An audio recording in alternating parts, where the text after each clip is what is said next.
जय हिंद साथियों, कैसे हैं आप सभी लोग। आशा करती हूँ अच्छे होंगे। मिशन वर्दी चैनल में आप सभी लोगों का हार्दिक स्वागत है। तो साथियों, आज की क्लास में हम लोग पढ़ने वाले हैं भूगोल। भूगोल के अंतर्गत एक टॉपिक चल रहा था हमारा, जिसका नाम है पृथ्वी और उसका सौदिक संबंध।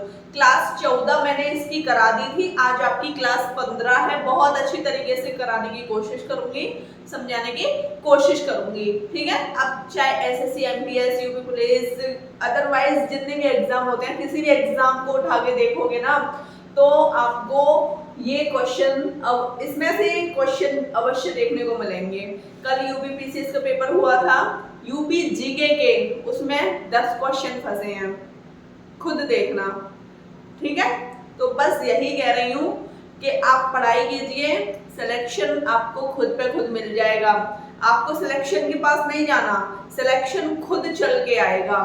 तो मैं बस यही कह रही हूँ कि अपनी मेहनत में लगे रहिए शुरू से एंड तक, ठीक है। तो मैं क्लास को स्टार्ट करती हूँ। स्टार्ट करने से पहले मैं आपको बता देती हूँ, कल की कंडीशन में मैंने आपको अपसौर उपसौर के बारे में बताया था। तो अपसौर क्या होता है? अपसौर होता है आपका कि यहाँ पर सूर्य और पृथ्वी के बीच की जो दूरी होती है वो अधिकतम होती है, ठीक है, अपसौर में। और ये कब होता है? 4 जुलाई को। और आपका जो उपसौर होता है, यहाँ सूर्य और पृथ्वी के बीच की दूरी न्यूनतम होती है, और ये किस दिन होता है?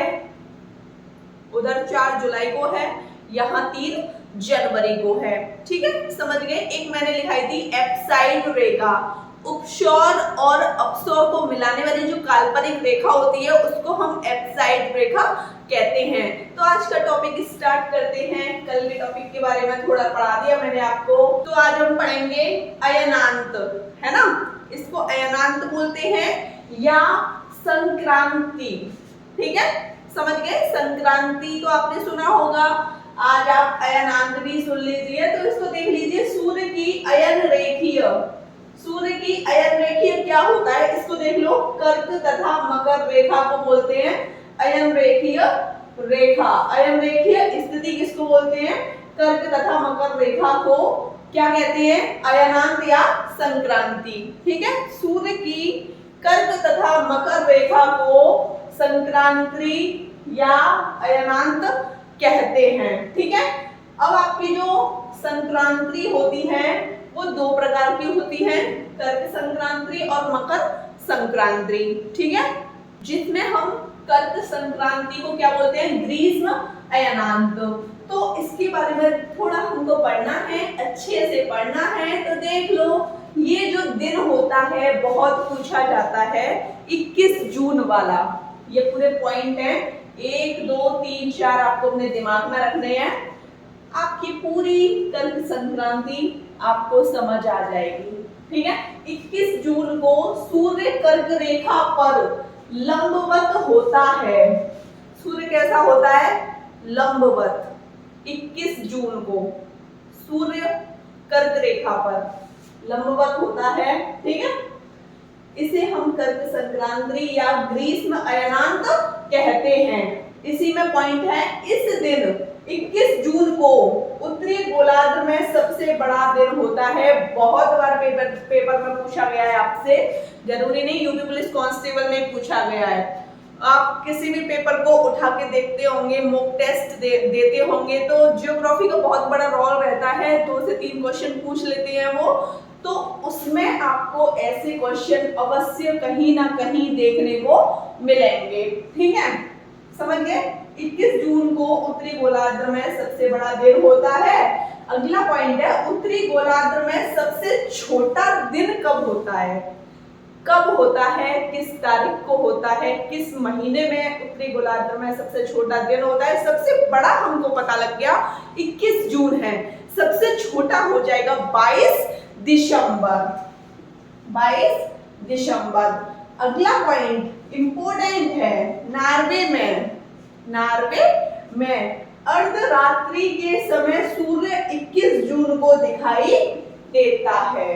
अब आपको पढ़नी है मकर संक्रांति, ठीक है। तो देख लीजिए, 22 दिसंबर को सूर्य, कौन सी तारीख को? 22 दिसंबर को 21 जून को उत्तरी गोलार्ध में सबसे बड़ा दिन होता है और सबसे छोटा दिन उत्तरी गोलार्ध में 22 दिसंबर को। मकर संक्रांति में 22 दिसंबर को सूर्य मकर रेखा पर लंबवत होता है, तो इस कंडीशन को मकर संक्रांति कहते हैं।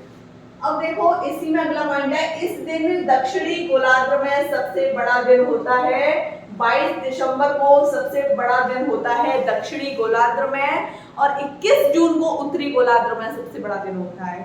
ठीक है, ये कंडीशन समझ गए। अब हमको पढ़ना है सूर्य ग्रहण के बारे में। फिलहाल तो मैंने लिख दिया है, यहाँ थोड़ी जगह नहीं है, पहले हम थोड़ा मतलब देख लेंगे फिर उसके बाद समझ लेंगे, क्योंकि अगर आप किसी भी कंडीशन को समझ लोगे ना तो वो स्ट्रक्चर के रूप में आपके माइंड में रहेगा। अभी तो फिलहाल थोड़ा लिखा हुआ है तो कोई नहीं, लिख के भी आपको समझ आ जाएगा क्योंकि सिंपल भाषा में लिखा हुआ है। तो देख लो, सूर्य ग्रहण जब कभी दिन के समय, सूर्य ग्रहण जब कभी दिन के समय, ठीक है, कंडीशन समझना, जब कभी दिन के समय सूर्य और पृथ्वी के बीच, किन किन के बीच, सूर्य और पृथ्वी के बीच में कौन आ जाए, चंद्रमा आ जाए, तो सूर्य की चमकती हुई किरणें चंद्रमा के कारण दिखाई नहीं पड़ती। ये तो आपको पता है। जब आप मुझे खुद ही बताओ, जब सूर्य और पृथ्वी के बीच में चंद्रमा आ जाएगा तो सूर्य की जो चमकती हुई किरणें हैं वो दिखाई देंगी, नहीं देंगी। ठीक, इस स्थिति को हम कहते हैं सूर्य ग्रहण। इसी में आपको अगला पॉइंट देखना है, सूर्य ग्रहण में ही जब सूर्य का एक भाग छिप जाता है, जब सूर्य का एक भाग छिप जाए, एक भाग बोले तो ये आपका सूर्य है, मतलब ये वाला भाग छिप जाए, कोई भी आप इसको छिपा लो या इसको छिपा लो, बात हो रही है सिर्फ एक भाग की। जब सूर्य का एक भाग छिप जाए तो उसको कहते हैं आंशिक सूर्य ग्रहण। एक भाग छिप जाए तो आंशिक सूर्य ग्रहण है, और जब सूर्य का पूरा भाग कुछ क्षणों के लिए, पूरा भाग अब ये पूरा हो गया, पूरा भाग कुछ क्षणों के लिए छिप जाता है तो उसे कहते हैं पूर्ण सूर्य ग्रहण। ठीक है, इसी में अगला पॉइंट देखो, पूर्ण सूर्य ग्रहण हमेशा अमावस्या को होता है। ठीक, समझ गए। अब हम सूर्य ग्रहण के बारे में स्ट्रक्चर से समझेंगे। सूर्य ग्रहण के बारे में आपको बता देती हूँ, जैसा कि अभी आपने डेफिनेशन के तौर पर अच्छी तरीके से पढ़ा है। देखो, ये सूर्य है, ये पृथ्वी है। ठीक, अब कंडीशन क्या थी कि सूर्य और पृथ्वी के बीच में कौन आ रहा है, चंद्रमा। चंद्रमा किसका उपग्रह है, पृथ्वी का है। ठीक है, तो देखो, जब सूर्य और पृथ्वी के बीच में चंद्रमा आ जाता है, ये वाली कंडीशन हो जाती है। ठीक, सूर्य और पृथ्वी के बीच में चंद्रमा आ जाता है तो जो सूर्य की किरणें पृथ्वी पे जाती हैं वो नहीं जा पाती, किसके कारण, चंद्रमा के कारण। किसके कारण, चंद्रमा के कारण नहीं जा पाती। अभी हमने पढ़ा था, सूर्य, जो ये सूर्य है, सूर्य का एक भाग छिप जाए तो इसको हमने बोला है आंशिक सूर्य ग्रहण, और जब सूर्य का पूरा भाग छिप जाए कुछ क्षणों के लिए, कुछ पल के लिए, तो इसको बोला है पूर्ण सूर्य ग्रहण। अभी हमने सूर्य ग्रहण के बारे में पढ़ा बहुत अच्छी तरीके से स्ट्रक्चर बना के। अब हम पढ़ेंगे चंद्र ग्रहण के बारे में। ठीक है, इसको भी स्ट्रक्चर बना के पढ़ लेंगे। इससे पहले आप देख लीजिए, जब सूर्य और चंद्रमा के बीच, सूर्य और चंद्रमा के बीच, ये आपका सूर्य है, सूर्य और चंद्रमा, ये आपका चंद्रमा है। क्या आ रही है, पृथ्वी आ रही है। जब सूर्य और चंद्रमा के बीच पृथ्वी आ जाती है तो सूर्य की पूरी रोशनी चंद्रमा पर नहीं पड़ती। सूर्य की जो पूरी रोशनी है वो चंद्रमा पर नहीं पड़ती। अब रोशनी नहीं पड़ रही है किसके कारण, पृथ्वी के कारण। किसके कारण, पृथ्वी के कारण। पृथ्वी एक ग्रह है और सूर्य एक तारा है और चंद्रमा उपग्रह है। ठीक है, चंद्रमा किसका उपग्रह है? पृथ्वी का है। अगला पॉइंट देख लो, चंद्र ग्रहण हमेशा पूर्णिमा की रात्रि में ही होता है। अब आपसे पूछा जाए, बताइए चंद्र ग्रहण कब होता है? बहुत से लोग कह देते हैं अमावस्या को, तो वो गलत है। चंद्र ग्रहण हमेशा पूर्णिमा की रात्रि को होता है, परंतु प्रत्येक पूर्णिमा को, जो प्रत्येक पूर्णिमा आती है ना, परंतु प्रत्येक पूर्णिमा को चंद्र ग्रहण नहीं होता। ये बात भी इसने लिख दी है, लेकिन जब भी पूर्णिमा आएगी, जब भी चंद्र ग्रहण होगा तो वो पूर्णिमा को ही होगा। ठीक है, जब भी आपका चंद्र ग्रहण होगा तो वो पूर्णिमा को ही होगा। अब आज की क्लास में लास्ट का जो भी बचा हुआ है वो हम नोट पॉइंट करेंगे। ठीक है, और फिर ये पूरा चैप्टर पूरा फिनिश। तो देख लीजिए नोट पॉइंट। बसंत नहीं, विषुवत रेखा को क्या बोला जाता है? विषुवत रेखा को भूमध्य रेखा भी कहते हैं। दूसरा पॉइंट देख लो, 23 सितंबर, बात हो रही है 23 सितंबर की। 23 सितंबर और 21 मार्च को संपूर्ण मतलब पूरी पृथ्वी पर दिन और रात बराबर होते हैं। अब क्वेश्चन पूछेगा आपसे, बताइए दिन और रात संपूर्ण पृथ्वी पर कब कब होते हैं? तो आप बता दोगे 23 सितंबर को और 21 मार्च को। अब देखो 21 मार्च को क्या बोला जाता है? बसंत विषुव, क्योंकि मार्च में गर्मी का मौसम होता है ना, इसीलिए बसंत पंचमी भी आपकी कुछ इसी मौसम में आती है ना, पतझड़ वाले मौसम में आती है। 23 सितंबर, यहाँ थोड़ी सर्दी स्टार्ट हो जाती है तो इसको बोला जाता है शरद विषुव। ठीक, तीसरा पॉइंट है मध्य रात्रि के सूर्य का अर्थ क्या है? जो मध्य रात्रि का सूर्य होता है उसका अर्थ क्या है? तो देख लो, सूर्य का ध्रुवी व्रत में देर तक चमकना ही मध्य रात्रि के सूर्य का अर्थ है। अब आपका अगला पॉइंट कह रहा है, चौथा पॉइंट है आपका नोट पॉइंट का, ध्रुवों पर दिन की अवधि होती है। कितने महीने तक ध्रुवों पर दिन की अवधि होती है? तो आप बता दोगे 6 माह तक ध्रुवों पर दिन की अवधि होती है। पांचवा पॉइंट, किसने सबसे पहले पृथ्वी की परिधि को मापा? तो ये थे इरेटोस्थनीज। ठीक, छठवां पॉइंट है, यदि पृथ्वी और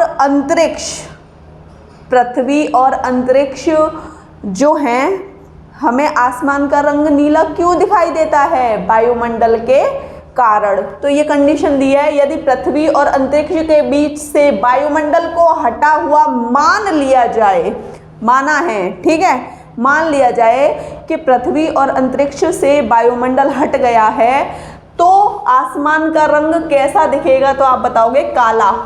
कैसा दिखेगा? काला। आसमान का रंग नीला क्यों दिखाई देता है? वायुमंडल के कारण। सातवां पॉइंट, सबसे पहले खोजा गया क्षुद्र ग्रह कौन सा है? तो ये सिरस है। कौन सा है? सिरस।